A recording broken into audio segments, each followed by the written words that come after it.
Okay, here we go. Test. Roll music? Let's roll it. Welcome to the Unknown Morning Show. It's the show where we explore radio, Podcasting, TV, gear, gearheads, and making money with a hot mic and other stuff too. This is the Unknown Morning Show. I'm Mandee Montana. And I'm Chuck McKinley. We've had our guest today on the Unknown Morning Show in our sights for quite some time. And if you, He's a friend. He's a friend. He's a friend. He's my mentor. He taught me the dark art of sports radio. He's also an author. I Hate It Here, a love story. It'll have you laughing. It'll have you crying. It's on Amazon.com. Sports Radio Live. He hosted the show on 99.3 Talk FM. He was on KTBB Radio. He toiled in the dungeons of KLTV on the infamous Web J. We're going to hear about it from our good friend and former colleague, Reid Kerr. Hi, Reid. Hey, guys. Thank you for having me on. Man, well, when you hear your whole resume boil down like that, it's just it's terrifying and disappointing. It's awesome and awful at the same time. It's something. Wouldn't take nothing from my journey now, though. So, And I forgot the most important part, though. You are the lead vocalist and the lead guitar player for the Mad Costanzas, right? I do some vocals, but it's mostly just guitar for me. We all sing a little bit of that one, and we are just Mad Costanza, which is a great name. They had that name when I came on. They were originally called Furious George. Nice. And they got sued for that. Yeah. Well, cease and desisted for that. So they just decided, well, we'll do something else, and then they became Mad. They kind of played with that and became Mad Costanza, and then we actually have. This is before I joined them, but they received a cease and desist from whichever company it is that owns Steinfeld. So they could use the name but not sell stuff basically on it. So it's still a funny name. No swag. It's the name that grabs me. No swag, no T-shirts, huh? Not legally, no. Yeah. I try to catch your column on the Tyler morning Telegraph on the NFL picks for the week. I have people that I know in the family that even before the Cowboys had been losing and had all the injuries, that Mike McCarthy should just be sent somewhere else. I feel that a coach that's had 12 10-win seasons, that accounts for something, or am I just barking up the wrong tree? See, I taught you the dark arts of sports radio, and you're still delving. I can tell you've researched this. You know what you're talking about. I don't know. I mean, by the time this airs, he could have hired and fired 3 other people. But That's Jerry. That's true. The question, yes, you never know. It's a monkey with matches and dynamite. You're never sure what's going to happen. My question is, and I know that the Cowboys fan base loves to fire people. They would fire people once a month if they could. What's the better option? Who's a better coach that's going to come in and change the culture of this team and be in Dallas and work under Jerry Jones? It's the most valuable franchise in all of professional sports. It's worth, I think, $10 billion as well. But it's still really weird working in. You have some things in place, you don't have some other things in place, and you're going to be working under Jerry Jones the entire time. So you're not. He's the only owner in the NFL that does a regular radio show and does post-game press conferences. I mean, if you're a fan of any other team, I'd say probably 25 of the other teams, you don't even know who the owner of the team is. You never see them. Yeah. You only see them about every 6 or 7 years when they go, we'd like more money or we're going to leave whatever town we're currently in. It's not that way with Dallas. And it's been this way since, was it 89, I believe? I think so. It's the Jerry Show. It's the Jerry Show. And it's always going to be the Jerry Show. And you have to have a coach that can handle the coaching part of it and also handle the crazy go nuts part that is your owner being the biggest star on the helmet. It's him. So I don't know. I think unless they get really blown out in the next 3 or 4 games, which they should be competitive in all those, I think he stays because I don't think there's a better option. You know, there's not a young guy who's ready to step in to that crazy thing that is the Dallas Cowboys right now. But as always, it's Jerry. We could both be completely wrong. Well, I was kind of wondering too that, there was a while before Bill Belichick was going to Chapel Hill that, hey, maybe he would do this. Maybe he would step in there. But then, of course, Bill would probably want some control. Yeah. It's like the old Bill Parcells quote. If I got to make dinner, you got to at least let me buy the groceries. Yeah. So, you are not that coach when you go to Dallas. Jerry is the general manager. Jerry and his family they're the general manager. They handle everything. They handle contracts. They handle free agency. They handle all that. You're just there to coach. And most quality coaches aren't going to do that. If you think back to when Bill Parcells took over the Cowboys and really built something, he was the one that he discovered Romo. I mean, he kept him on the practice squad and as an undrafted free agent. He kept him there because he knew there was talent there. He stocked the coffers in a way that they were living off of for about 6 to 8 years after that, which is what you want from a good draft and a good free agency. But Jerry had to give up some control to Bill Parcells, who was a Super Bowl winning coach who had went everywhere he had been. And for some reason, that worked then. And Jerry Jones has never looked back and said, hey, that worked. Maybe we should do that again. Until then, it's been whoever the next guy up is. It was Wade Phillips, and then it was Jason Garrett, and now it's Mike McCarthy. It's all basically the same. You have talent, you win some games, you don't win others. There are times when no matter who is coaching, they do stuff that just makes you want to hit your head with a hammer. Bad penalties, situations where they don't seem to know where they are in the football game or in life in general. Anything it just makes you completely crazy as a fan, especially when you see other teams that are coached well who do those little things, who get the ball with a lead with 4 minutes left to go in the game, and they run the ball all the way down and take the clock off completely. There's no chance for a comeback. Like the Lions going forward on 4th and 1 with a lead. When you see those things, it really stands out as, man, that is both a coach that knows what he's doing and a team that believes in him and ownership that let him do that. And you're never going to get that with Dallas. It's going to be a very entertaining fruit show.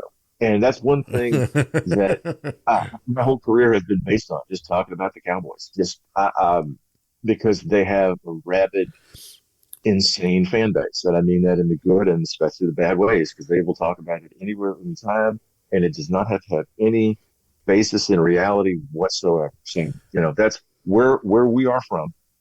We all did radio in Tyler, which is east of Dallas. That's always been the way it's been. I mean, that's how, if I'd grown up somewhere else, then like where I am now outside of Cincinnati, if I'd grown up here, I might have grown up talking about college basketball or something, because Indiana's right there. But it's all about the Cowboys. And it's all about football. And that's, like I said, this is true. I literally learned to count by watching football games with my dad. So it's a part of our life. And I felt very lucky to have grown up somewhere and then started a career somewhere doing this, in a place where it was appreciated to ridiculous extents. When we were working together at 99.3 Talk FM, and when I was able to sit down initially and talk to you, because I'd never done any sort of talk radio. And I remember one of the first things you told me was, when in doubt, just say Jerry Jones, just talk Dallas Cowboys, and they'll come to us. You remember the show? It was my career. I got into radio in my hometown at the mighty KGAS, the KGAS, second most embarrassing call letters. Carthage, right? North American. Yep. Carthage, in a trailer. There you go. Yeah. At an AM station in a trailer house. The guy that bought the station, there was a guy in my hometown that had owned the station for him. And he sold it to another guy, and this guy was Jerry Hansen. He still owns the station. He owns several stations. He's got a nice little radio island there. But Jerry was a salesman, and he had sold trailers. So he just moved the radio station when he bought it into a trailer house. So I'm there in an AM station in my hometown. I'm reading like tornado watches and warnings, telling people to get out of the places that look exactly like the building it's sitting in. Like, but I kind of became the sports guy there for it.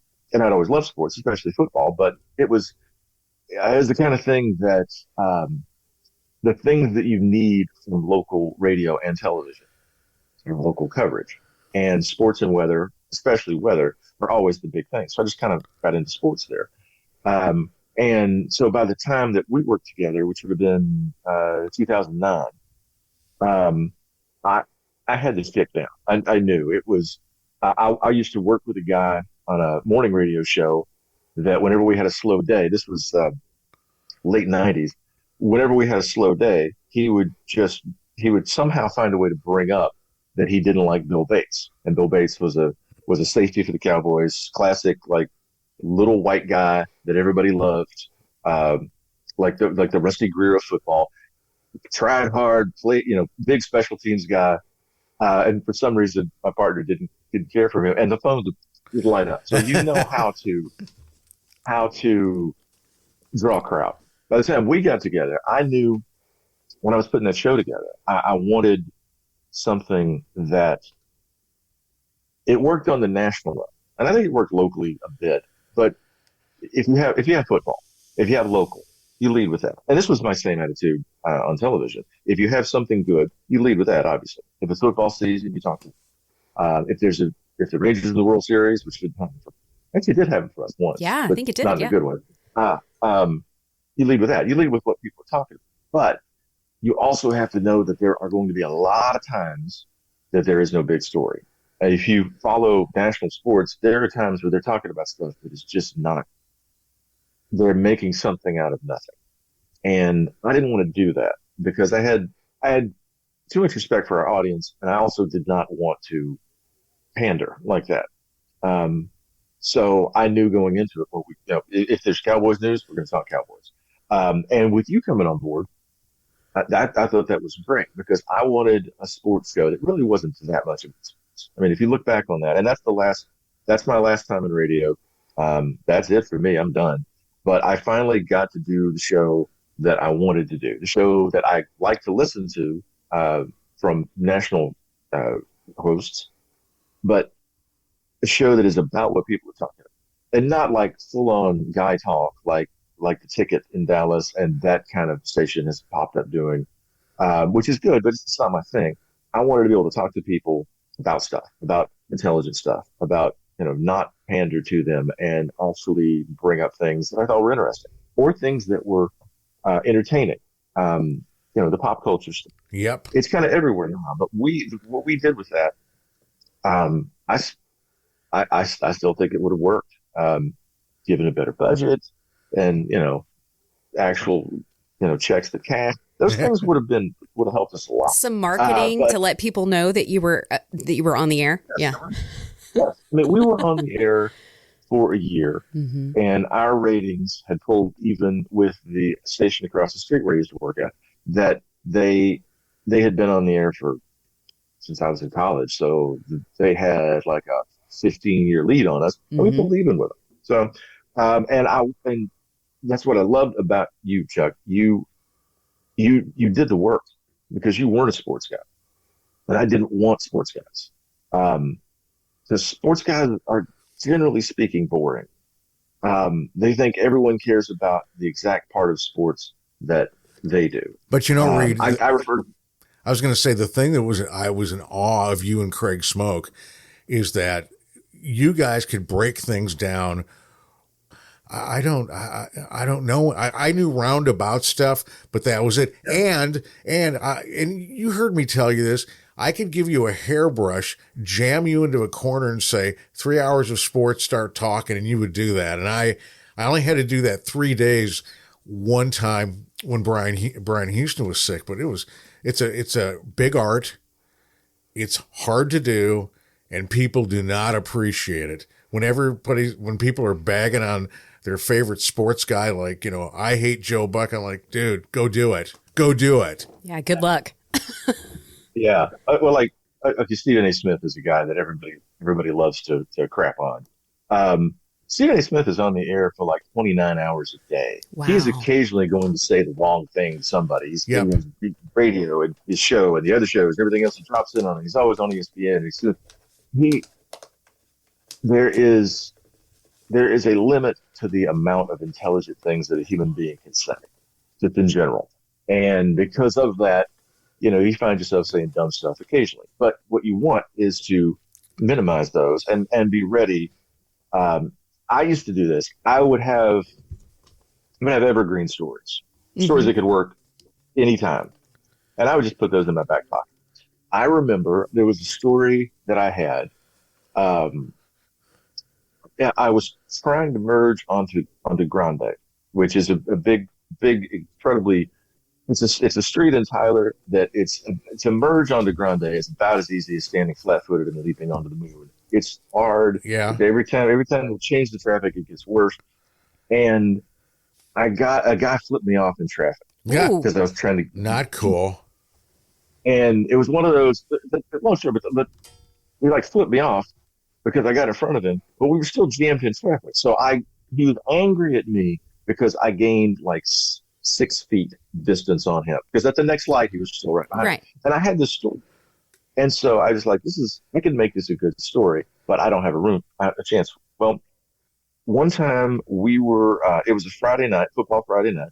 I was doing White House is playing at Kilgore. We get to Kilgore and the phone line is not working, which is, I have a million of these stories from 1989 to the present day. Right. So I get there, the phone is not working. So we have people who are trying to get the phones working in the press box. Mm-hmm. And I got a show to do from 4 to 6. And so I can't take calls. I can barely hear Chuck. I'm just on a phone. There's no headset or mixer or anything. So it's just me.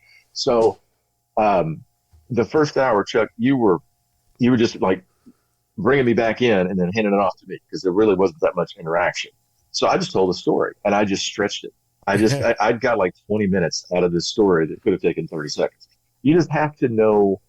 You have to be prepared to vamp, to be entertaining. And I think you hear that a lot now on podcasts, all of them, because they're not always good.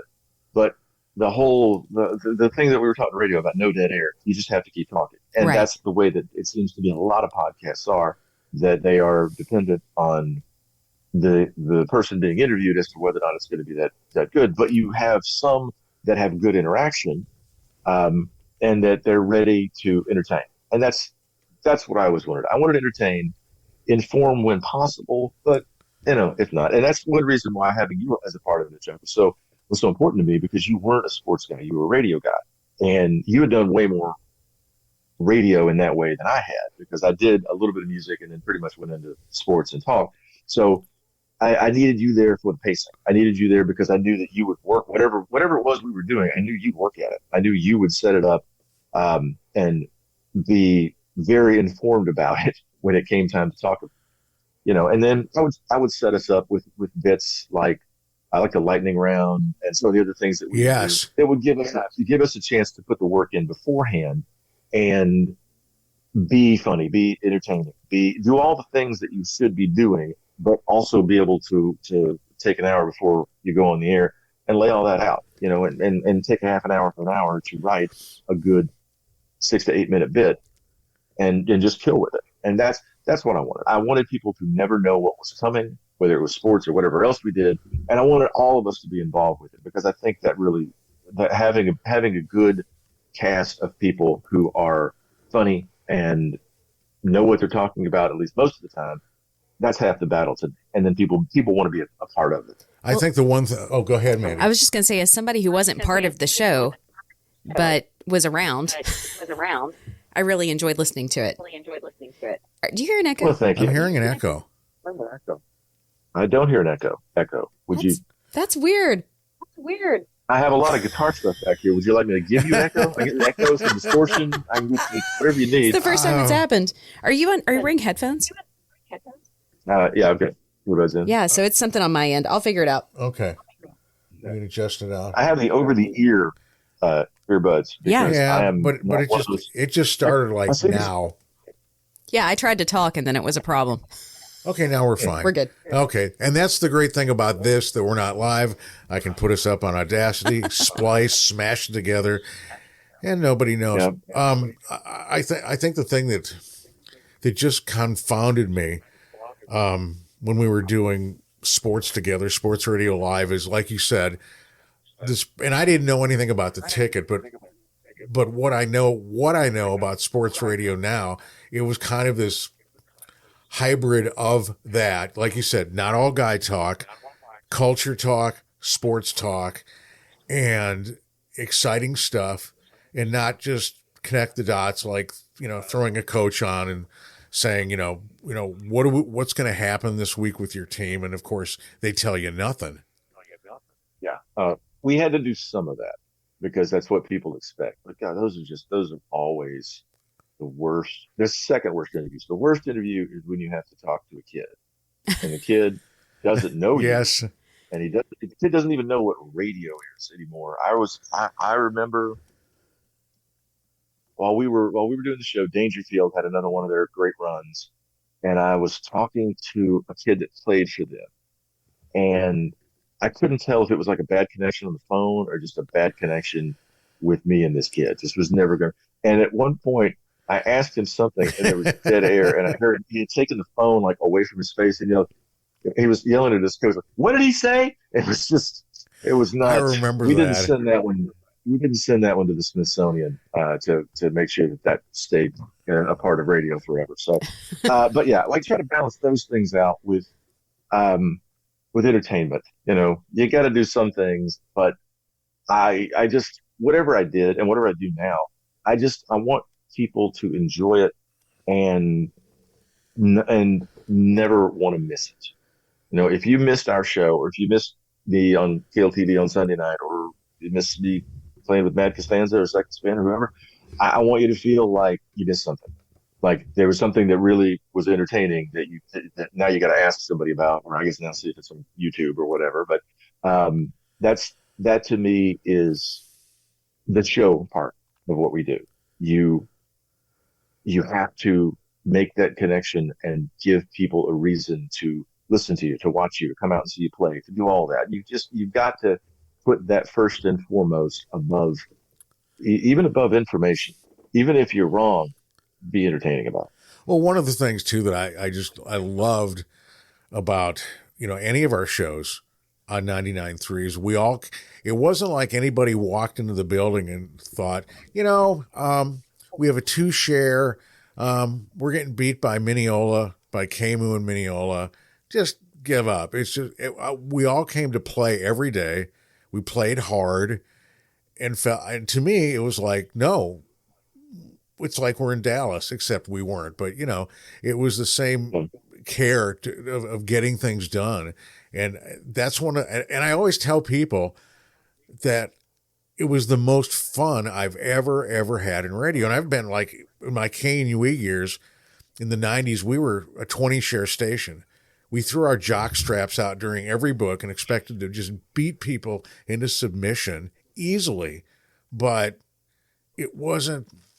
Basically what would happen, we get our 20 share and it was, well, what's next? Where's your next 20? Or can you get a 30? And it wasn't as fun as I wanted. Sports talk was fun. Maybe for me because it was totally new. I didn't know anything about it. It sort of terrified me too. Because when I first got into it, when Dave Moreland, Rob's guy says, would you like to produce a sports talk show? And I said, well, what do you do, Dave? And he goes, I don't know. And the only thing I knew is because I'm a music guy. Well, they have music beds. I'll put that together. And then from there, the genesis happened when we would talk about things. And then it was, instead of having like the as we would call him, the big voice guy, the guy from New Orleans that would do our promos, just a generic thing. It was customized things each day to where we kind of fell into it to where, this is going to waste a half an hour at least of going over this stuff. And this is what this said. This is what that said. And like I said, and that's when I learned real quick. It was like, you don't even need this. You were just going off the top of your head. And I was just in awe of the whole thing.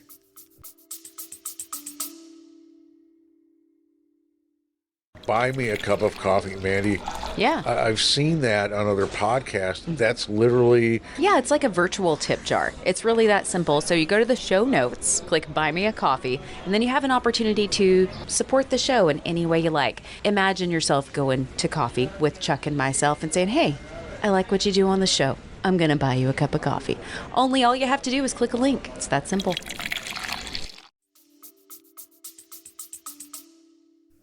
I appreciate that, man. But you were a huge part of it also, and so was Craig, and then Stuckey and Zach when they became part of it. And you brought up something there. Do you remember that every day's open was Yes. different?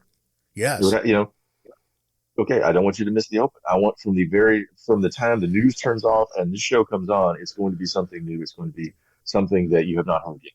And some days it was sports, some days it was pop culture, some days it was whatever it was, But we did that. And I thought about this. It was such a weird time. And I've written about this before, but I always say yes. I went through life through my first 35 years or so. I'd been actually at that point I'd been on television. I've been on the radio the whole time.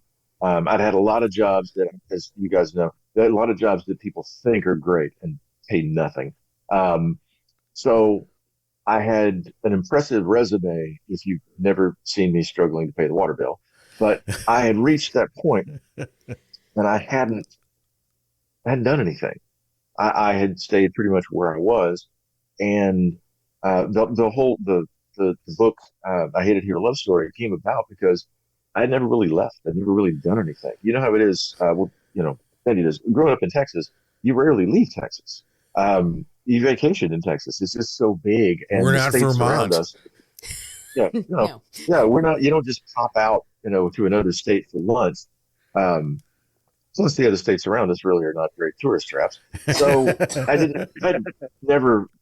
I'd rarely left the state. I'd never done anything, and I just decided, with tremendous support from my very patient wife, Kimberly, let's do stuff. Let's go here. Let's take a couple of days and drive to this place.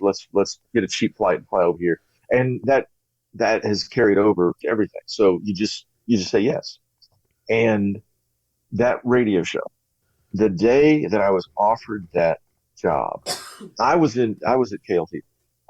It was I guess it was the latter days of the WebJ. I was desperately trying to get it. I knew I could read the handwriting on the wall because the news director had written it, and this was not going to last much longer. So I was trying to get out. I was looking at going into teaching again. 3 times in my life, I've almost been a teacher. And something has happened at the last minute to always pull me away from that. But the afternoon when I got the job offer to do my own show and bring you and Craig and everybody on, that morning I had driven from Tyler to Longview, about half an hour away, and I got a job offer to teach middle school math and science at a Longview middle school. The only problem that I had with it was that this was probably September, maybe early October. And because of contracts, they couldn't hire me until January. And I did not know where this job was going to be. And the job at KLTV. So I knew the WebJ was dying. And I was 100% right about that because it was another week or so and I was back reporting. But I had 2 job offers that day because nothing ever happens to me that everything doesn't happen to me. You'll go months in your life and absolutely nothing occurs and then everything goes wrong or right at the same time. That's why shows like Seinfeld, where everything falls apart in like sympathetic waves and it all comes together. That's my life. Nothing has ever happened to me that something else did also happen that I have to figure out, how to do this because of that. So I had the radio job offer and it was the show I always wanted to do. And I took it, obviously. But if I didn't, I might still be teaching math and science in Longview at this point. But you say yes to the things that are offered to you, and then you figure out how to do them later. Amen. That's how that's how I've had 2 books. That's how I wound up working for the NCAA doing their broadcast one year of Division II and Division III national championship tennis. I don't know anything about I tennis. I remember was that. reading Tennis for Dummies on the plane flying out to Phoenix to do this. But a friend of mine said, "Hey, do you want to do this?" Yes, let's do that. But the show that we did, thinking back on it, it's so weird because it wasn't a sports talk station. It was a station that they had turned into a talk station, which where we were, it was a conservative station, but the station across the street that had been there forever had everybody you had ever heard of. So they had all the lineup of the famous talk show hosts, and we had Dennis Miller, we had we had the leftovers basically. And they just decide, okay, we're going to take 2 hours in the afternoon and throw a sports show on there. Um, it was insane. It should not have worked, and it did work. It didn't last that long, obviously, because it's still radio, but it worked, and it worked because we committed to it. It worked because we didn't care, like you said. We weren't Dallas. We weren't trying to do what they did. We were trying to do what we did. We were trying to keep each other laughing, and everybody else could just come along with that. And I feel very lucky about my entire career because I didn't set out to do any of this. But that is the highlight of my career. That show, working with you and Craig and Stuckey and Zach and Dave, and that was a good one to end on. When that was over, when the last check finally cashed in the parking lot there, I was done. I was done. I was like, I don't know how this would be better, and I'm glad that I did because I don't know how I would have been able to do that or work in television or anything the way that things have gotten in the last. That was 2011, so the last 13 years. Yeah. It's a different world. It's a different world, entertainment wise, personality wise, common decency wise. It's completely different, and I'm glad that I got out when I did, and I have friends like you guys that I will take with me for the rest of my days because we went through some stuff, and we had a great time in doing so, and I'll always be grateful for that. But that's we all work radio at various levels. I worked at a station.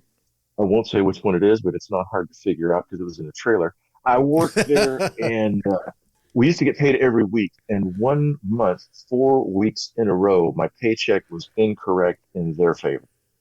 What are the odds? Huh. But we have all these stories, and I think this is why a lot of times you see like radio and TV people in relationships with other radio and TV people because they're the only ones that understand what we've been through, that have the same. They appreciate the stories, the things that we did and had to push through. I keep a running list in my head sometimes of just the dumbest things that I did in radio and television. And they're hilarious now because anything that you survive becomes a funny story. And we all have many, many. Have I ever told you the story of my last 24 hours there? No. I don't know this story. Okay. I don't know this. This is the only time in a 20-plus year career of radio and television actually were fired because I could always see it coming and scoot out the door. I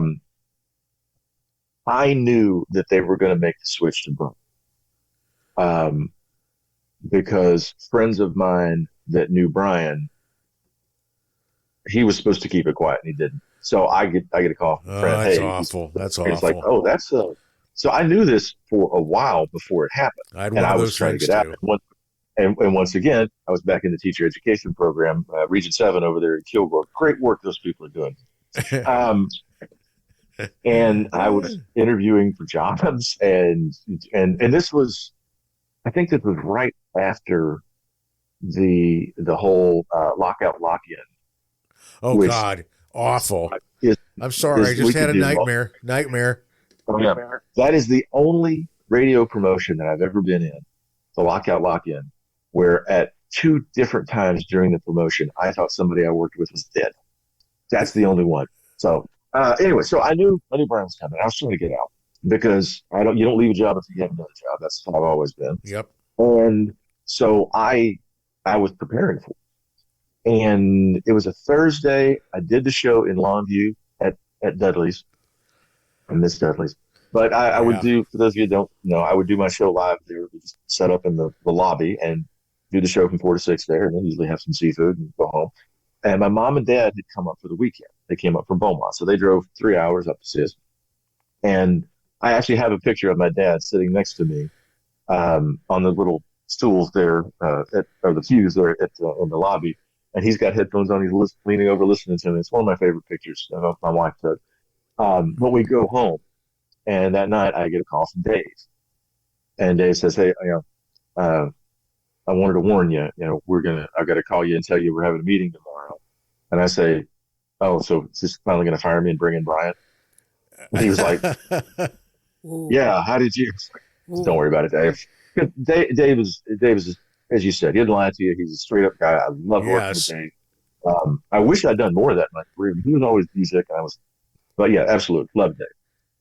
So Dave is also the one that taught me that you can get unemployment, because I'd never even thought about that, because that was another thing that happened during the lock-in, because Dave was sure he was going to get fired, but he's still there. So, Oh, yes. he's alive. So it was a Thursday night. We had just gotten the rights to the Cowboys broadcasts.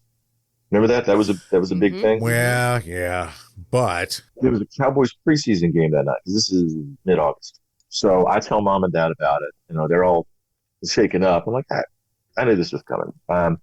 So I got everybody to sleep in my house, and I watched the end of the Cowboys preseason game, which are torture. Preseason games are always awful, but it's over. I drive to work. It's like 1 o'clock in the morning. I'm meeting with Dave and the GM at, I think, like 8 the next morning. I get there about 1 o'clock. Our board op for that game was Jason Pointer. Great dude. Will not stop talking. yes. We had so much fun with him. I remember Craig called him Mully because of mulligans, because he always needed him. Because every time we told him to do something, he would give us, okay, we need 30 seconds for the lightning round. He'd give us like 2.5 minutes. Like, yeah. But I sat in the parking lot. I think Dave was there that night too, because Jason was talking to somebody, and they were out front of the building. And I'm like, so he just keeps talking. So finally, like 1:30, maybe after that, they leave. I wait another couple of minutes, and I go in the building. Nobody's there. Blaze is closed down. I go and I clean out my office. I get everything out of it, box everything up, take it to my car, take everything off of my computer. Anything that I created was mine. I took it with me. Anything that wasn't, left it there. But my office, if anybody had looked in my office before that meeting, they would have known. But I took everything, wiped the computer clean, got everything out, totaled up all of everything that she owed me, because they had, you remember how reimbursement checks were then, and we would been driving back and forth to Longview all the time. Got all of that together, printed it out, had it. The next morning I walk in and I sit down, and the GM makes Dave do it. And then she says, well, we'll do this for you and give you a chance to clean out. And I just look at her and I say, I'm cleaned out. I'm done. And this is what you owe me. And I handed her the folder with everything in it, my itemized receipts, all of that, to indicate that she was not as smart as she thought she was, and that I had done the end run around her. And so that's it. That was my last moment. I didn't have to box up my office and walk it out while everybody's, telling me, that they're so sorry and that they're glad it's not them. I didn't have to do any of that. I just walked out the door and never set foot in the building again. And that was a Friday. And Dave said, come back Monday for your check. So I didn't make the announcement until Monday. And Dave met me in the parking lot. He gave me my last check, he gave me like Schlitterbahn coupons and like anything they had in the building. He felt so bad. He was just giving me stuff. And he said, here's your check. It was actually on two different banks. They had given me two checks. He goes, there's one, and there's the other. Go cash him now. I was like, thanks, Dave. I love you, man. And I ran off to, get there before anything else happened. And go to the bank, right? Yeah. Yeah. So I cashed those, and I just I had this moment of clarity, this moment of zen. I'm like, I'm done with that. And I've done what I wanted to do, and it was successful, and yet it still didn't work. But I've always got these memories. Maybe it's time to do something else. And actually, because of that, and I reached this point after the job. What am I going to do? There's not many radio stations in town. I've already worked at the big TV, the only TV station I've worked at. I've already worked there for 8 or 10 years, and I don't want to go back. I don't want to be, the guy that used to do the weekend sports who's now getting buggies at Walmart out of the parking lot. So Yeah. that actually is what led to me winding up here in Sugar Dip and doing things I'm doing now, because the the career that I had and that we've all had doesn't really exist anymore. And I'm glad that it happened when it happened, because then I could just walk off. If my show hadn't ended then, I don't know how long I would have held on trying to make it work. When in reality, sometimes you just need to do a self-examination and say, this isn't going to work. This is not, it's not the sports thing to do. It's just get in there, try, but sometimes you just have to go, all right, take the loss and move on to the next thing. Figure out where you're headed for. But Reid, or whatever. Reid, have you ever thought, and especially as the internet has developed, let's try to put lightning back in the bottle and do it on the internet, whether it's, you hear about sports shows that are live or recorded, or, have you ever thought about that? A little bit, but I don't. When we ended the show, we actually did a couple of podcasts. We were over at Stucky's house because he's got all the TVs. Me, Stucky, and Zach and Matty Files, the Kramer of our group. Matty Yes. Yeah. And we did a couple of podcasts, and it was fun. But I don't know at that point where the audience is going to be. How do we make this bigger? And I didn't understand. I still don't really understand, because I think sometimes during the pandemic, I was almost doing this, but a podcast. But then I wonder, wow, who's my audience? How do I promote this to people? And I'm not good at that. But I think it would be a lot of work for something that I would enjoy, but I don't know if the audience was already there, I would do it. But to rebuild that, I think it would. I'm not sure how you take the steps to do that. But it's a fun idea, and I do remember some of the things that we did on that show very fondly. Some of the crazy things that we lived through, but that time's over.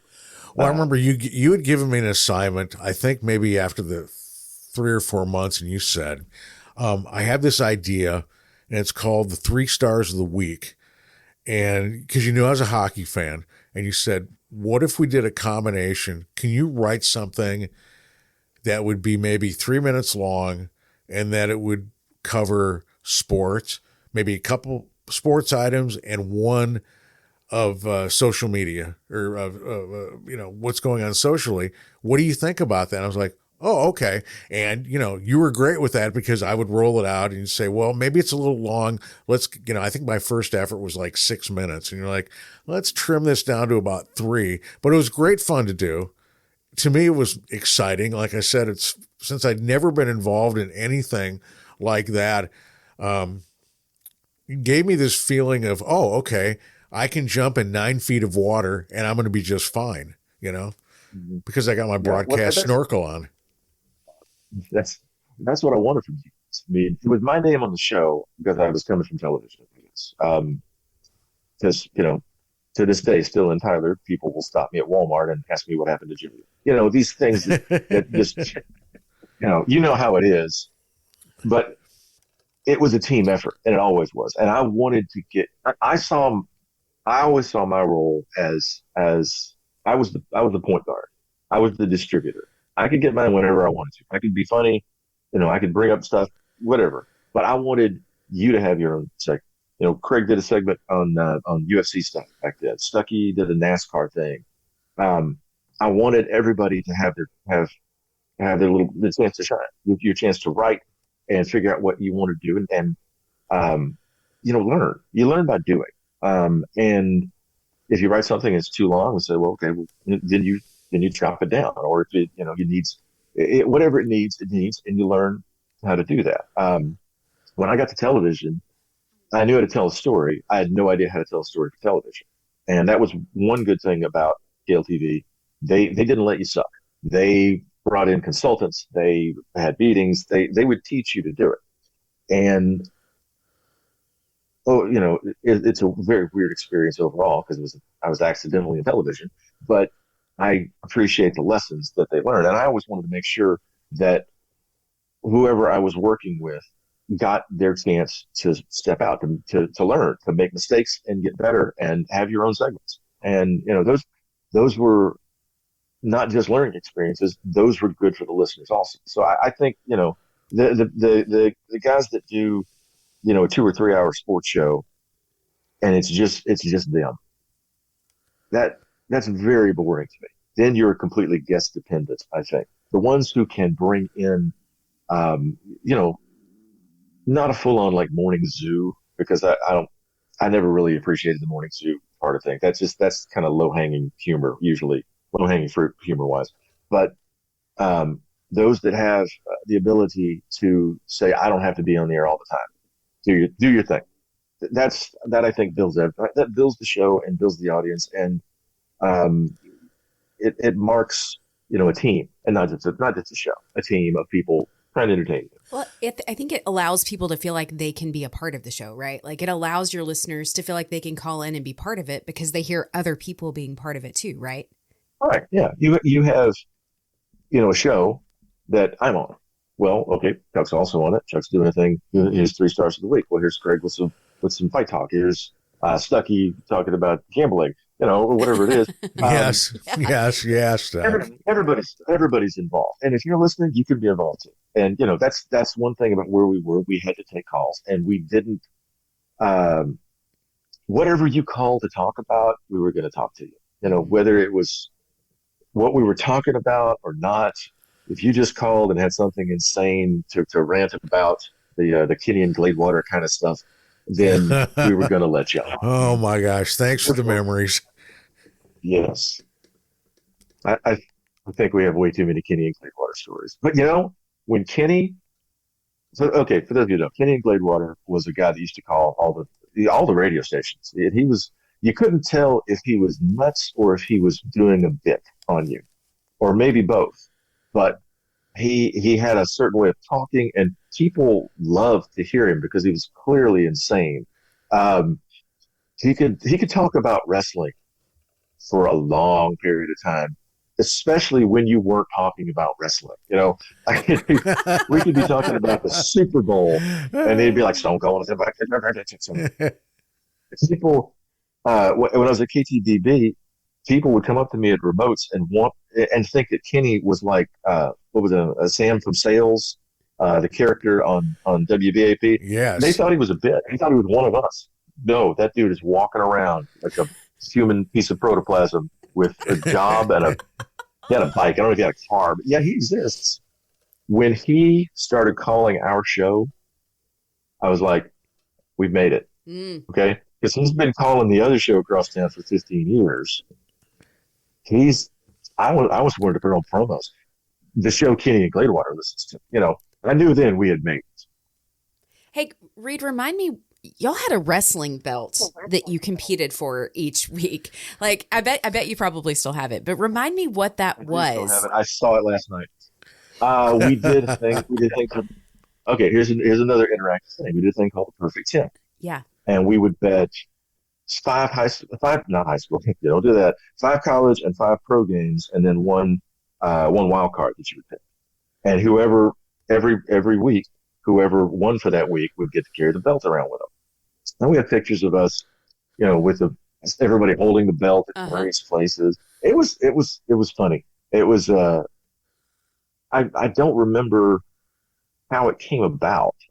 where the Perfect 10 name came from. It might have been Craig, but like when I heard it, I was like, that's it. That's a bit. It's a recurring bit. It's easy to do. Everybody understands it, and it's a competition and gives us something to talk. And that's, you have that interaction where, you can make your picks and I go, oh, that's the dumbest thing I've ever, whatever. But, and then for we had the 10 and we had the wild card pick. And for the wild card pick, you guys would pick just some of the weirdest things, the games that I'd never heard of, like Western Albany against, left Michigan or somewhere. And, we'd have to look them up to make sure they existed. But, it was a fun bit, and it was a good, in the early days of social media, we could post a belt. And honestly, I was cleaning up in my studio last night and I came across a box that had that belt in it because I retired as the champion. Cool. Actually, I just took it out of my office when I saw it. I don't know, either way, I Hey, speaking of wrestling, I'm not a huge wrestling fan, but I do remember, I think maybe twice or at least once, you guys did a whole show on wrestling. We did. We would get, okay, but for people who are experiencing this podcast who are not from where we're from, right? Wrestling is big. Texas wrestling, if you're near my age, you grew up watching the Von Erichs and Freebirds. And, it was like live action comic books. It's heroes and villains, So we all grew up with it. And in the 90s were a huge time for wrestling. And so by the time we got to where we were, it wasn't, everybody wasn't as into it as they were, but everybody still had it. And we would occasionally get people that would call in and want to talk wrestling. And we're like, it's not, what do you want me to do? What do you want me to say? I can't predict these things because they're not random. They, but we just said, okay, once a year, we're going to do the wrestling show. And it was the biggest show we ever did. Do you remember that show? Do you remember the phone lines just lit up like a street? Stayed that way the whole show. One year I was going to have Bill Mercer on. Bill Mercer, Professor at North Texas, was there for all of it. And we had to reschedule the interview because I couldn't get the phone lines cleared. And which was great. Then I did a long interview with Bill Mercer. He was great. But you got to give the people what they want and give them an outlet for it. And they wanted to talk wrestling. Like, all right, here's it one time only, let us know. And people just went crazy over it. And then when it was over, seal the vault, we're done. And didn't you do a show on Festivus too? Yes, we did the Festivus show. I couldn't remember if it was just a few bits or the entire 2 hours. Oh, because we had to do our grievances and stuff. Okay. You're into the grievances, the feats of strength. Yes. And people really enjoyed that too. I see that's something that these kind of theme shows that to me were easy to do and let the listeners know, okay, this guy's not going to be talking about batting averages. This is going to be something that is weird that you never know. Like I worked late on Tuesday and I missed the wrestling show. I have to wait another year for it. Or, people would call in with their airing of their grievances on Festivus. Those were just ideas that we had to kind of give the illusion of content. We did do content for those, but it gives you the chance that we're doing something bigger here. It's this show is different, special, and you gotta listen to it. You don't want to miss it. And Chuck, we really bought into those shows. We committed. Commitment to the bit was never our problem. We were there. It was full on. I had quite a bit of time after the show and the format went away to where I would see things in sports and I would go, oh God, this would be great. Like when Deflategate happened with the Patriots, I was running things in my head, okay, we're going to do, Stephen A. Smith talking about Deflategate. We're going to have a clip with, our voice guy will come in. Then we're going to have a clip with a Cialis ad. And then big voice guy comes in. And then maybe, maybe the walk-in song for you would be like, Who Let the Dogs Out? And then wham. And then all of a sudden we're, and then maybe you hear, Bill Belichick say, on to Cincinnati, and that's it. And then go on with that. So there have been times in the last 13 years that things will happen, especially in sports. And I'll go, this would be a great day to have a show. This would be easy money, just hit the phones. But those days aren't always there. And that's one thing that when we were doing the show, like I said, football always leads, but there's a lot of times that there's not football. And whether the Rangers are good or not, you may not have things to talk about. So that's why we do the wrestling show. That's why we set up things at times when people aren't tuning in for the Cowboys, for the big stories, for high school football, for that to give them a reason to tune in. And that was something that was good for them. It was also good for us because otherwise it gets really boring sometimes. Rangers were good when we had the show, but there were times in the 90s and 2000s where as soon as the Super Bowl was over, it was just dead until training camp opened. It's a good time to take, a long vacation basically. But yeah, I see those stories like, no, we could have had a field day with that. Oh yeah. That would have been an easy show. Let me ask you this, and shifting to news for just a second. And I'm good because I was talking to Mandee about it before we came on, and that is the Larry King story. Yes. When you were on Larry King's show, can you set it up for us? Because there's a certain part, and I know can you tell us Larry King's story for our listeners? Where I was on Larry King? Yes. Okay. It starts with a very awful story. Let me tell you a story to tell you that one. I worked at KLTV as a reporter and then a sports anchor and reporter for about 8 to 10 years. And I got into it completely accidentally. So I was not, I wasn't there to work there for 2 years and then get a better job at the next level, like go to Albuquerque or Oklahoma City, work my way through the minor leagues. I just needed a job. And the news director there, Kenny Bowles, who has since passed away, Kenny knew me because I had worked at KLTV twice before I became an on-air person. I was graphics guy once and I was a master controller. And Kenny, for some reason, liked me, which is odd because Kenny also at times hated me, which is the fun part of working in the media.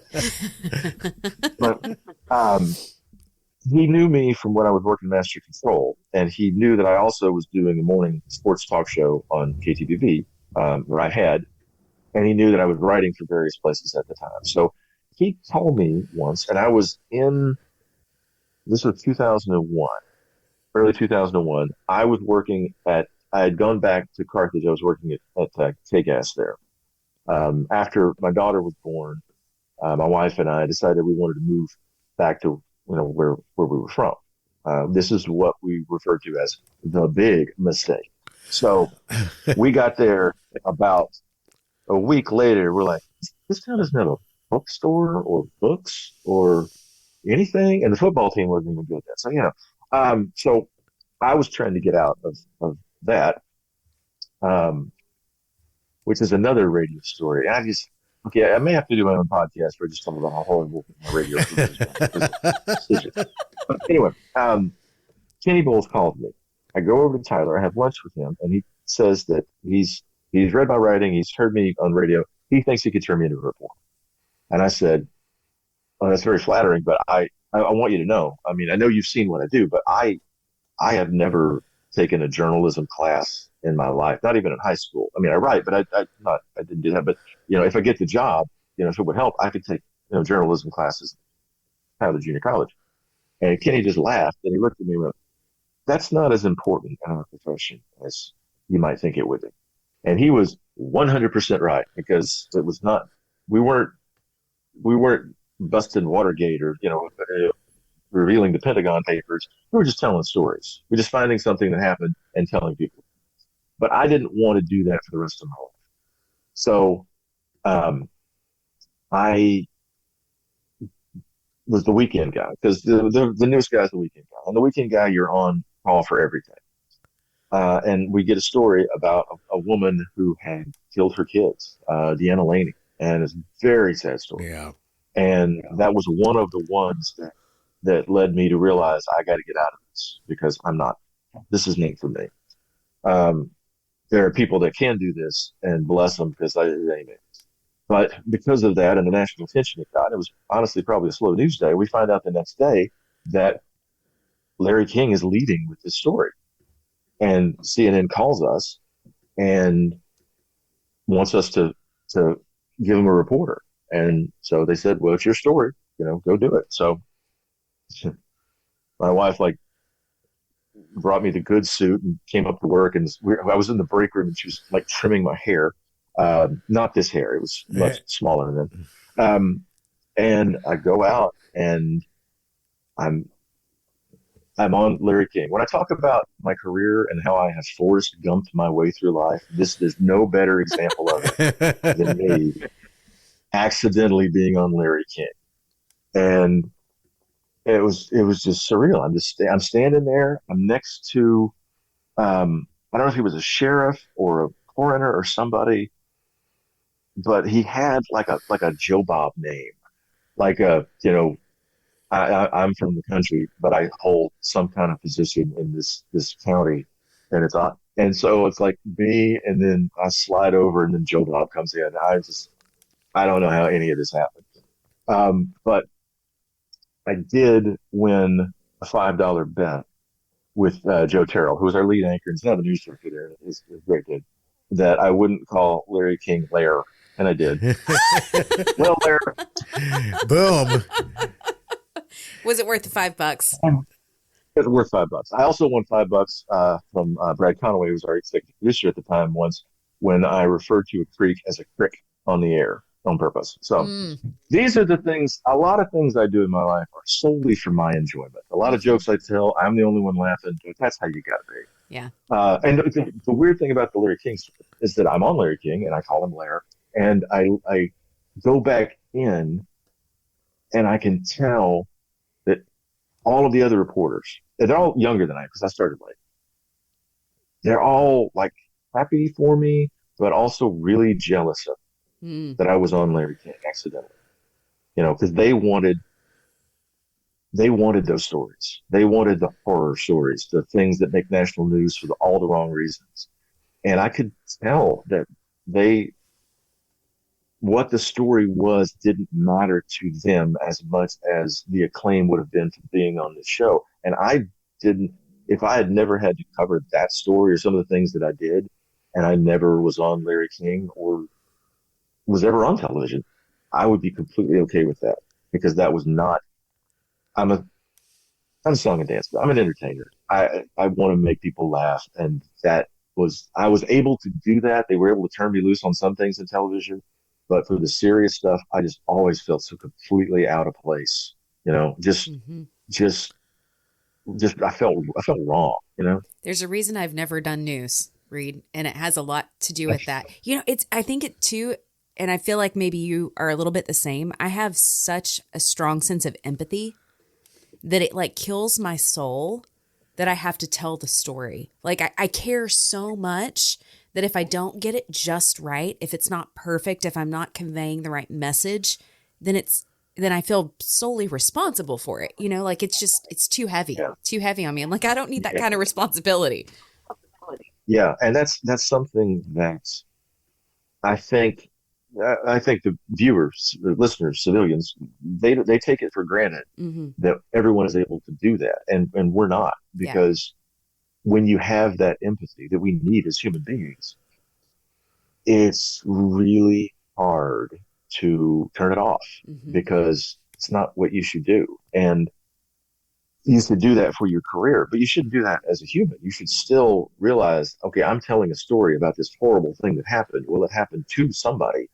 And there were times when I was able to tell that story, and I think it worked out okay. But then there's other times that you just can't.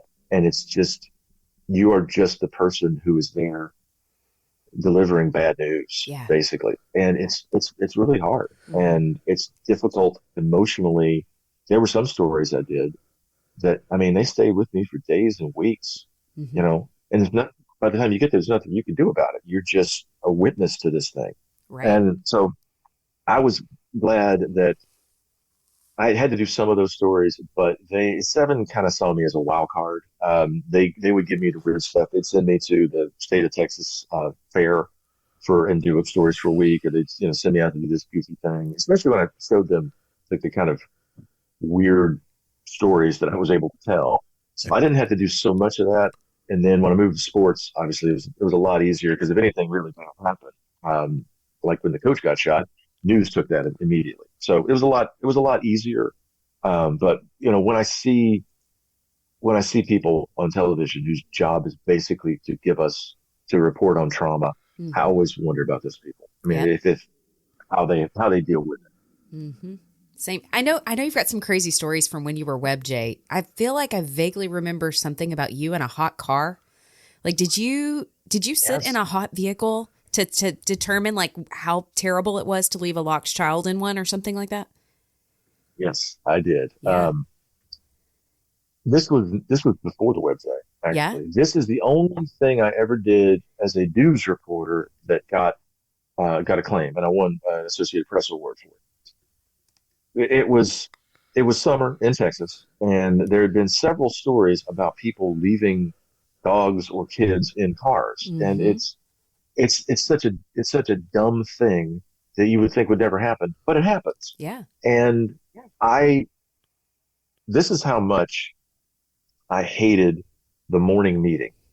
Every day in news, you would have a morning meeting at 9:00. You'd have to go into the meeting and pitch stories, and every day you had to have 2 or 3 stories.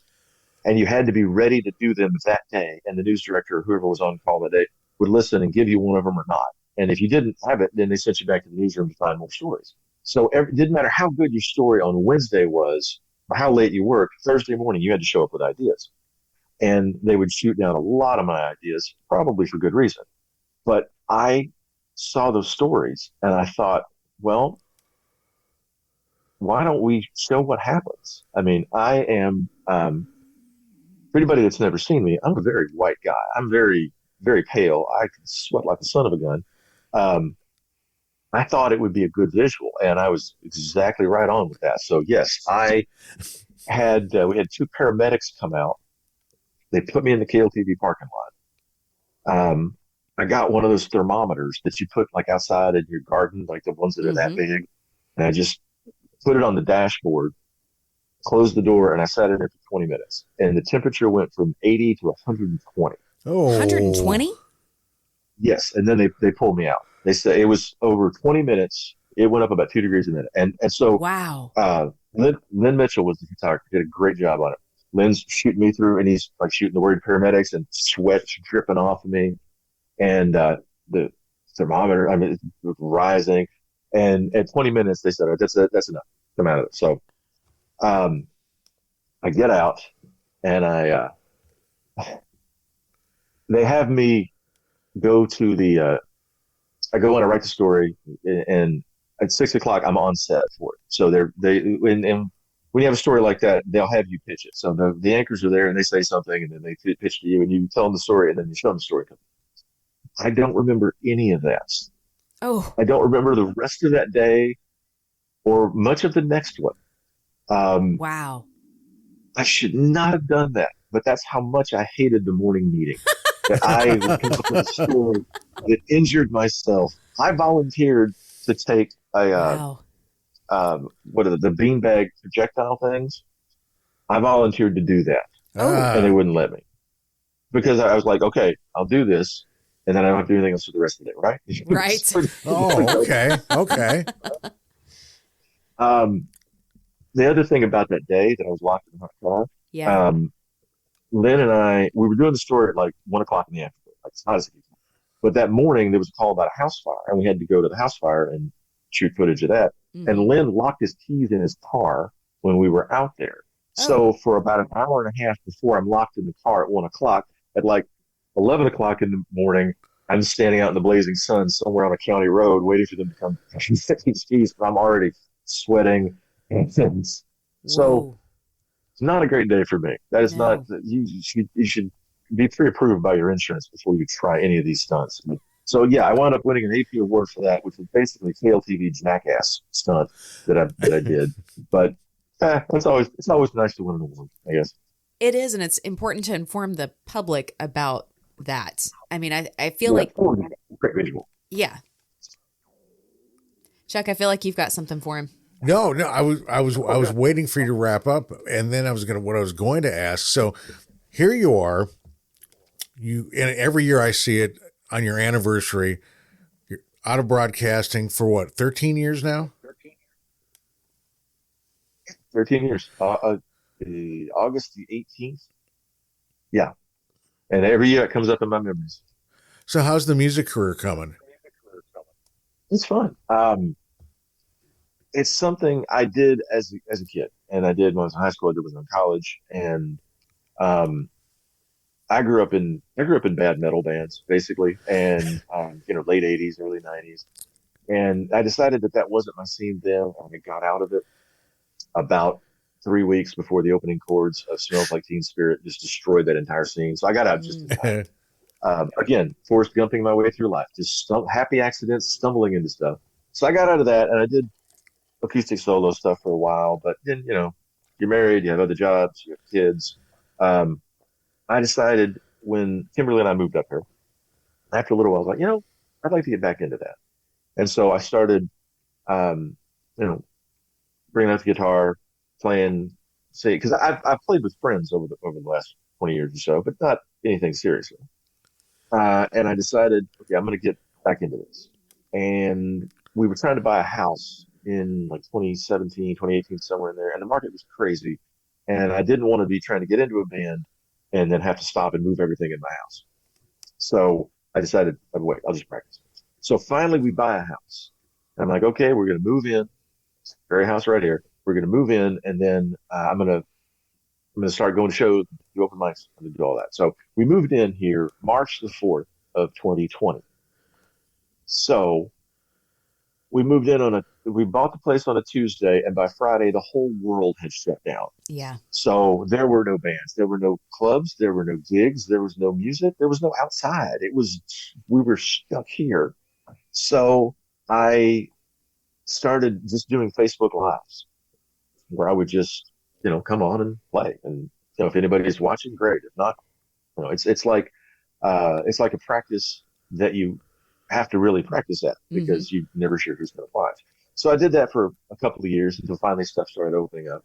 And then I started looking around, and Second Spin is a vocal trio that I play with. It's me and two other singers. They sing really well, and I play acoustic guitar and sing along with them. And they're really good at what they do. I love harmony, and they do it well. And then about a year ago, the bass player for Mad Costanza, I started talking to him. They had another guitar player that was out, and they wanted to add more to their sound. So I went over and auditioned with them and wound up playing with them. And first gig with them was July the 4th. It was an outdoor festival, July the 4th for Independence Day, staring directly into the sun. That's always good for your first show. Yeah. Brutal. Setting sun, like 6 o'clock in the afternoon, staring right into it. Ooh. And it's my first gig with other people in like forever. So I put on sunglasses, and then I realized, well, this might not look cool me doing this. So I take the sunglasses off, and the sunglasses immediately get sweaty. So I am either staring into the sun with my eyes squinted, or I put the sunglasses on and they're breezy and I can't see anything at all. So that was a fun one to get started with. But it's a lot of fun. It's like I said, always say yes. And when I wanted to get back into this, this is not something you don't do it for money at this point, because we're not going to be playing Madison Square Garden next week. We're doing this for fun. There is a little bit of money there, but you're doing this because it's what you're doing it because it's a part of you and you can't not do it. And it's been great to be playing with other people again. Just like I said about the radio show, I could have done that show by myself and not had anybody else on it. What was the fun in that? I mean, that's just, it's more fun when there are other people there. It's very much like sex. It's a lot more fun if somebody else is involved. Point well taken. Yeah. So it's been fun, not just playing, but getting to play with other people, getting to have have a bass player or work things out with another guitarist or sing with people. That's where the fun part is. But it's a blast. I wish I'd done it earlier, but I don't think it would have been fun. So, but yeah, it's great. It's a lot of fun, and it not only is fun now, it reminds me of the fun I had when I was a kid doing this. Yeah. And I think Mandee would agree that, you're kind of our textbook example as maybe not when, I don't know, we thought of the show, but as the show has developed, you call it Forrest Gumping. We just say people that they've, been in radio, they do other things. Kenny Smith is, online sportscasting. Doc Deason does online weather. Me, I'm still doing broadcasting, but I'm doing the news, which, Rosie would tell me, my wife would say 25 years ago, you should do the news. And I would say, you are insane. Next topic. And, here I am in a newsroom. And I tell people, newsroom can be fun. You can have a good time. He keeps trying to recruit me. I do. Every time we've had a few openings over the past couple of years. And I say, unfortunately, you remember, I don't know if you heard that John Sims had passed. I did. I listened. He was a great dude. He was a guy, I worked with him at DB, and he was a guy that quirky. I don't think quirky. I think quirky. Quirky. Capital but, letters. Okay, who in radio is not cool? Yeah. I mean, do we have a lot of stories about people we work with in radio that are all well-adjusted adults? No. No. Since he didn't get me, and they kept putting us together. And I was younger then, and on those shows, I did a lot of weird stuff. Just searching for a kind of a comic identity there. Yeah. And getting to play off him with we did an afternoon magazine show for a while. And, he had a sense of humor, but it was not my sense of humor. And there was no overlap in those Venn diagrams. And it was just the comedy of awkwardness it was very funny. But yeah, he was a great guy. Did he look at you when you would crack, you do something, you would do something comedic? Did he look at you like, are you insane? Yeah, it always reminded me of the line from Good Morning Vietnam, where the general says, "That's humor. I recognize that." So I felt like I was doing that. John and I had an interesting relationship in the newsroom because we would sit there and he would do local stuff and I would process our national regional things and get things ready for the 5 o'clock show. I had to do a couple sportscasts. So we could sit there 4 or 5 hours and not say a word to each other. Oh, you know that. If I can kind of go back to and kind of wrap all this together with John and with some of the others that we've lost, it's something I become aware of as I get older. Time, how limited it is, and when you talked about Kenny Smith still doing games online and Doc doing his weather thing, I love that.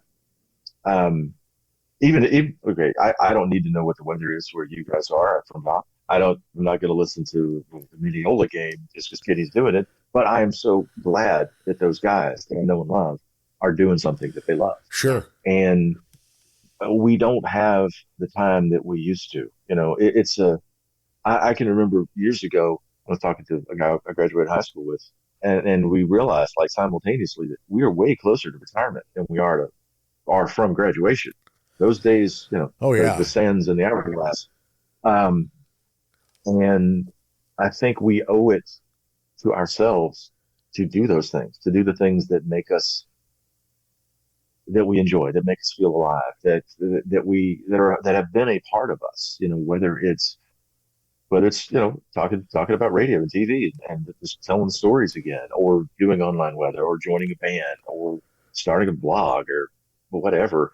I think we owe it to ourselves to continue to do things that challenge us, do things that excite us, because the day to day, we've had days. They're all days. All these are days. It's not the days, it's the moments. And we have to, like I said, always say yes, because you never know where that yes is going to take you, and figure out how to do what you agreed to later on, but have fun while you're at it. And that's something that,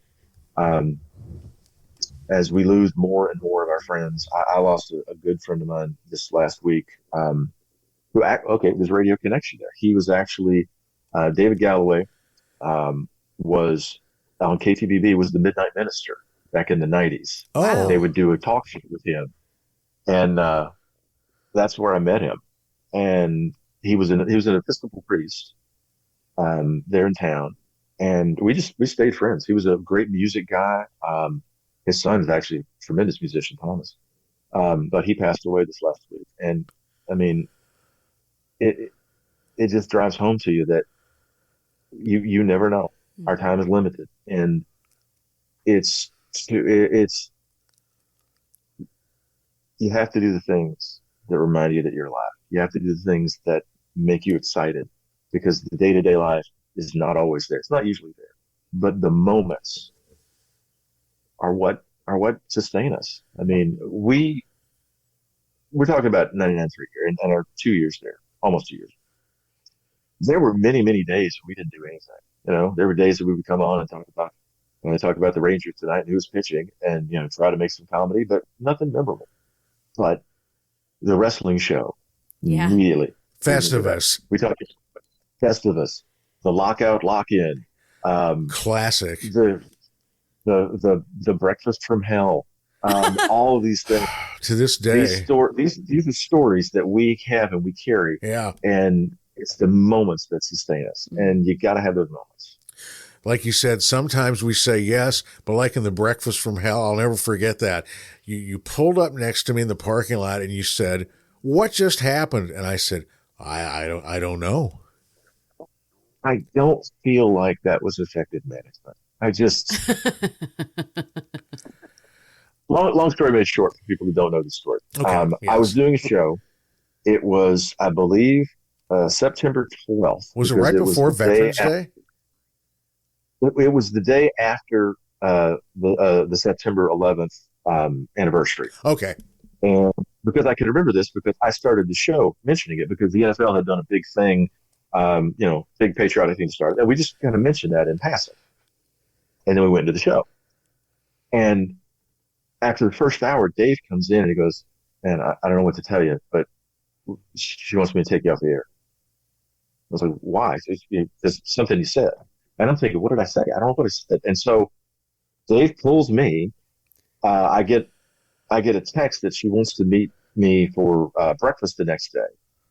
And I asked Dave, I said, "Dave, please, what did I do? Listen to the show and tell me, because, 9/11, not something I'm going to joke about. There is no humor to be had from that, or the anniversaries or celebrations or anything else." Yeah. So I don't know what it was. So, and I text you. Anybody who listened to the show, go back and listen to it. What happened? I don't know. So we get there the next day, and Chuck and I have breakfast with the general manager, and she yells at us and says the thing. She says that somebody else that she knew in radio told her that it sounded like I was trying to get fired in that first hour. And I don't know if she ever actually heard the show or just heard that guy say that, but she suspends me for that show. Yes. She yells at Chuck. She said, you're a veteran, Chuck. You should have known better." Yes. And we, to this day, 15 years later, we have no idea what it was that I said or did that led to my benching. I was told, "I've known you for X amount of years, and I never thought that you would disobey an order." And I was thinking, what order? Yes. What was it? So not effective management. When you suspend someone and then buy them an awkward breakfast. You didn't even eat breakfast that day, did you? No, because I had this saying, and I think I even told you, and I said, "You know what? You give me free food, I'll take it anytime, except when you get me angry."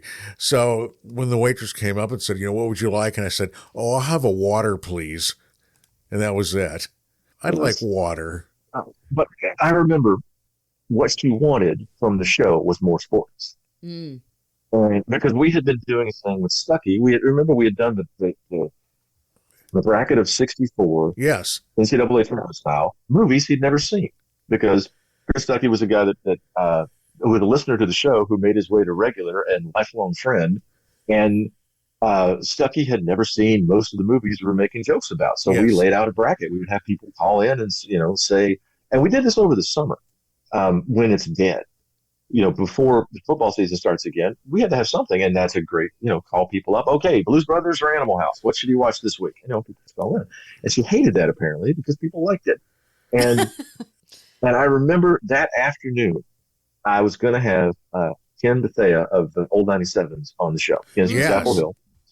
And I said, okay, I'll try to do more sports, but I'm having Ken on this afternoon because I'm going to talk to him. And she was a huge Old 97s fan, so she couldn't tell me no about that. So I still got to have Ken on the show on a very awkward, stunted edition of Sports Radio Live. I tried not to accidentally say whatever the hell it was I said that I didn't know that I was saying. But yeah, so that's a story. That's a moment in time that we will never forget. I don't remember what we did the previous Tuesday before that. I don't know what I ate for breakfast last week. But those moments, anything you survive becomes a funny story eventually. And that most of my radio and TV career falls squarely into that category. I feel like we need to have you back, Reid. There are so many stories that you can tell. I think we've just scratched the surface, but I just want to say thank you so much for joining us. Like, I've always admired you. I enjoyed the show so much. I kind of mentioned it awkwardly earlier when I was having an echo in the background. I think I've solved it, but I was sort of adjacent to the show at the time and around a lot. And it was so much fun because I had never done anything like that. I'd always done music radio, 7 to 60 seconds in between things, really brief. And I just sat in awe of the creativity and the wit and the talent that it took to think on your feet so quickly and to talk for 2 hours. I mean, it's an animal that people think they can do it until you put them in front of a microphone and they freeze. That is actually how I got my first gig at KTBB hosting. The main sports guy there was out, and he had the KLTV sports guys come in and host a show. And it was Brett Dark and Mike Wolf back there. And they went in, and they were just like, hey, you want to go? Sure. I was just a graphics guy. And I came in, and I helped host the show, basically. And I impressed his producer at the time, Daffin Morgan, still a great dude. Daff. And the next day, we only needed him that one time. They were only into that one day. Well, the next day, there had been a contest on the show, and a listener was going to get to host it. And it was Brent Horton, who, if anybody knows Brent, tremendous amount of sports knowledge. Yep. He's the only guy that I know that I would take him over me if we were drafting for pop culture references, because the dude is smart, but he's not a radio guy. And he came in and hosted the show, and it was one of those awkward 2 hours where if somebody called in, he could talk to them, but he couldn't vamp. And people don't want to call in to somebody they don't know. And so at the end of the show, he told them, I can't do this. I'm not going to come back tomorrow. So Daffin called me. He said, hey, do you want to come in? And so I hosted my sports talk radio show for a T-shirt and a coupon for John Soul's meat. Classic. Of course you did. It's the radio way. Yeah. Yes, exactly. And I probably still have the T-shirt. No, actually, I finally purged the T-shirts. My mom and dad's house has my mom's closet, the spare closet, has a line of T-shirts in it that looks if like my LinkedIn or a closet. It looks exactly like it. Yep. It's Guinea T-shirts are everywhere that I've ever worn. And the last one, of course, is the thing, the lockout, lock-in. And I remember I was at the Employment Bureau in one of their training seminars after that job was over. And I'm not feeling good about myself. And I look up, and the guy in front of me, in the chair in front of me, is wearing the lockout, lock-in T-shirts. No. Oh.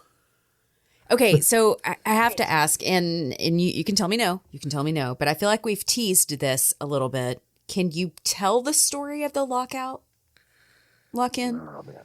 Succinctly, or maybe a little bit, just to give our listeners an idea? Because I vaguely remember it, but it's been a long time.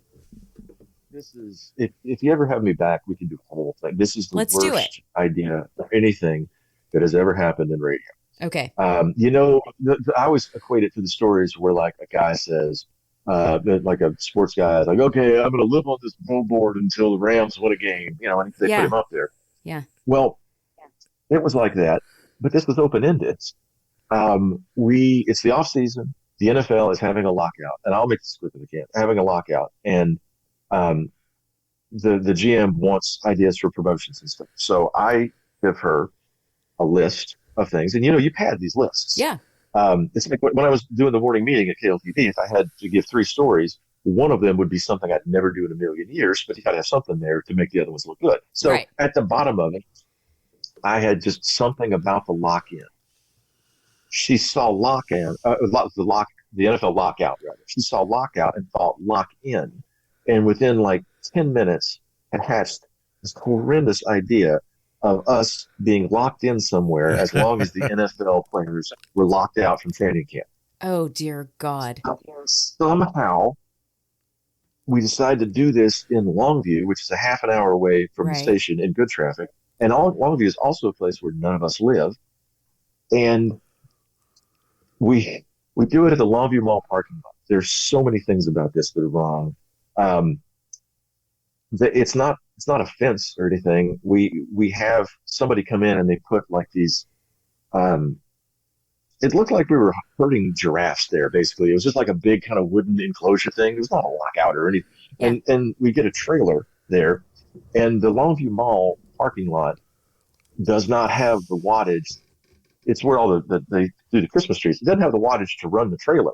Right. So we had the trailer was supposed to be there to have air conditioning because it's 108, and we're on a concrete parking lot doing a show in front of a metal trailer that is bouncing the sun at us. Uh-huh. And we can't run the trailer because we can't get power to it. So we had to rent a generator from Chris Stuckey, and we have to feed the generator a gallon of diesel every hour to make it run. And we quickly realized, well, that generator is our highest paid employee here. Woo! And we were there for 2 months.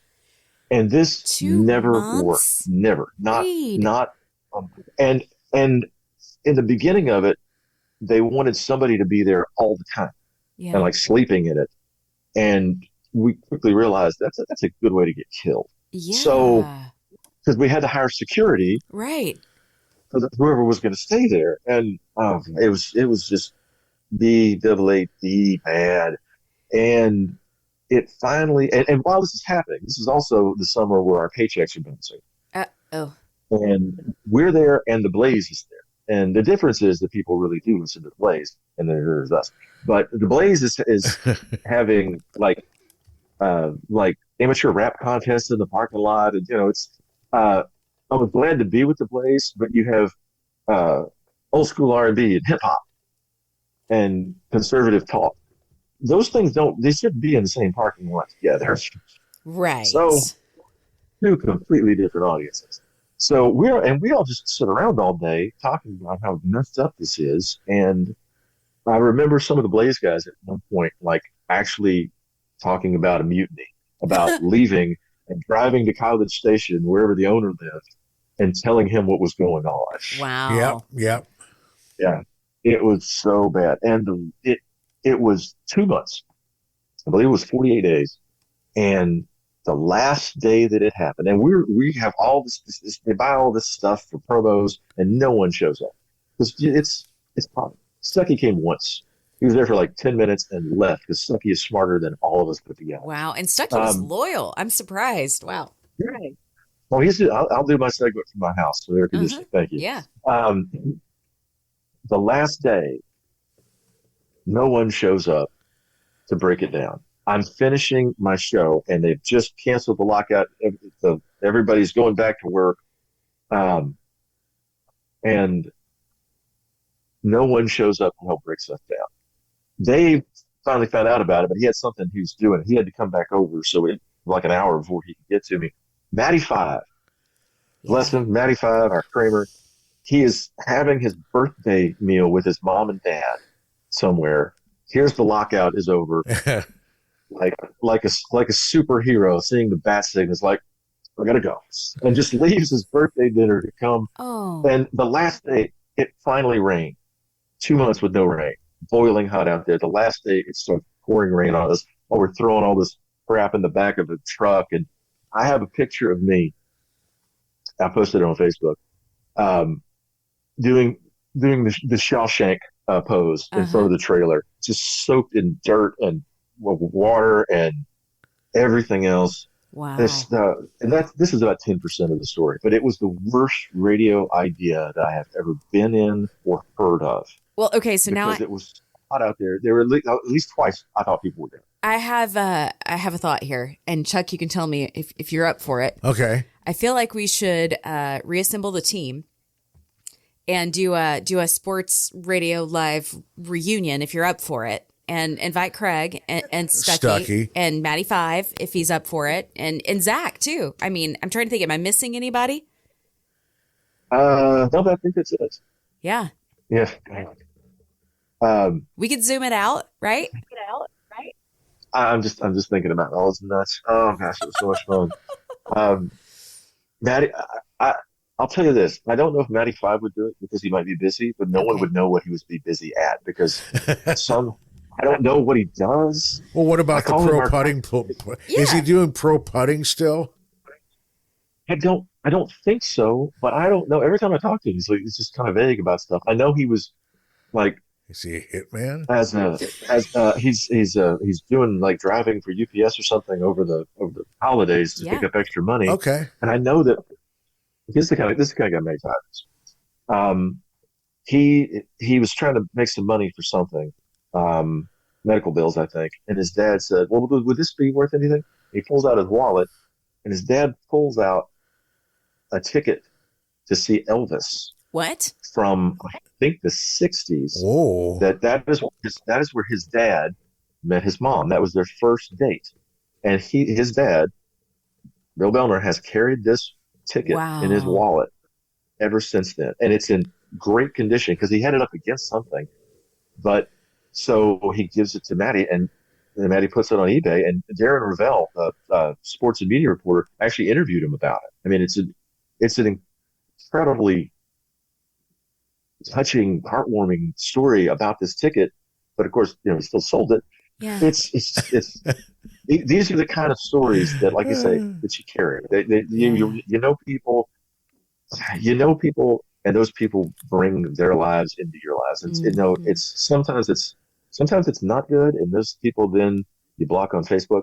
But a lot of times, occasionally, it's just knowing those people that see things differently, that are from different backgrounds, that you work with, that you get to know, that are just crazy go nuts, and those things those echo and reverberate throughout your life forever. Meeting Stucky and Craig and Zach, and seeing all these. And I'm the thing I think I'm most proudest about Stucky and Zach is that both of them did a little bit of radio after we were finished, and then they both went, it's not to me, I'm out. And they went on to be incredibly successful family men on their own, but they definitely learned the lesson from us that this is probably not sustainable for what you want to do. So go do it, have fun, go have a real job and a real family and a life and all that, and then do this on the side. Do your online weathering, or do your online broadcasting, or play in a band, or whatever. Have a real job. I have a quick one for you, Reid. So, and I was one of the fortunate ones during the lock-in because I didn't have to go every day. David told me, he said, we need somebody here just in case things blow up. So Sunday, you have to go for 7 hours. I'd go from noon to 7, something like that. And so, of course, it's blazing hot. I'm under the tarp, the fan's on, and basically I just put my feet up and sleep. So I'm sitting there one day, I'm like semi-comatose, and I hear a car come up, door slams. Somebody comes up to me, and I said, I'm Chuck McKinley from 99.3 Talk FM. He goes, oh, I listen to you and Reid all the time. On Sunday afternoon. And I thought to myself, okay, we have a little bit of a win in this. It's been great to talk to you guys. I got to split, get across town for band practice. But loved it. Loved the show. Anytime you guys need me, want to have me on, I'd love to do this. This was great. This is talking with old friends. This is the thing that I need to do more in my life. This has been another episode of The Unknown Morning Show. I'm Mandee Montana. And I'm Chuck McKinley. This is our show to explore radio, Podcasting. gear, And the gearheads that use the gear. and making money with a hot mic. And other stuff in between. We'd love for you to follow us on social media as well. Follow us on Facebook at The Unknown Morning Show and Instagram at The Unknown Morning Show. See us on YouTube at The Unknown Morning Show. Thank you for listening to The Unknown Morning Show. I'm Mandee Montana. I'm Chuck McKinley. And remember, be kind and rewind.